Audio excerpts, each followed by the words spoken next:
নারে তাকবীর, ফিলিস্তিন ফিলিস্তিন।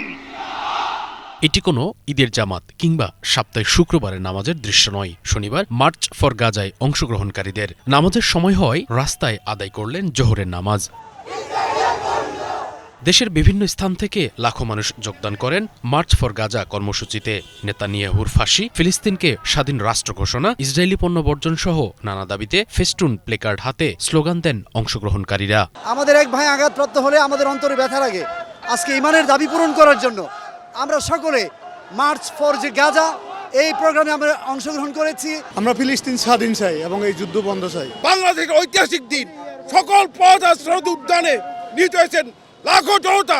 তৌহিদি জনতার ভাববাগান শুনতে প্রকম্পিত হচ্ছে, তাদের কণ্ঠে একটাই নেতানিয়াহু নির্বাচক, ইসরায়েল ধ্বংস হোক, ধ্বংস হোক, ধ্বংস হোক। আমরা চাচ্ছি বিশ্ব মুসলিম যারা লিডাররা আছে তারা একত্রিত হয়ে একটি মুসলিম জাতিসংঘ গঠনের মাধ্যমে এই টেরোরিস্ট ইসরায়েলের বিরুদ্ধে এবং আমেরিকার বিরুদ্ধে গর্জে উঠুক এবং আমাদের মুসলমান ভাইদের যেই রক্তাক্ত করা হয়েছে এবং গণহত্যা চালিয়েছে, আমরা এটার পর্যাপ্ত বিচার চাই। কর্মসূচিতে পুরুষের কাঁধে কাঁধ রেখে নারীরাও অংশগ্রহণ করেন। ছিল শিশুদের অংশগ্রহণ। আমরা ফিলিস্তিনদের সাপোর্ট করার জন্য ফ্রি ফ্রি পাকিস্তান, আমরা জলদি যাতে যুদ্ধটা বন্ধ হয়ে যাও। ইসরায়েল ফিলিস্তিনদের যেভাবে মারে আমরা ওদেরকে এভাবে মারব। ফিলিস্তিনের জনগণের প্রতি সংহতি জানিয়ে বিকেল ৩টায় মার্চ ফর গাজার মূল স্টেজে ওঠেন ইসলামিক বক্তা মিজানুর রহমান আজহারি, শায়েখ আহমদুল্লাহ ও হাসনাত আব্দুল্লাহ সহ অন্যরা। Free free Palestine, free free Al আকসা।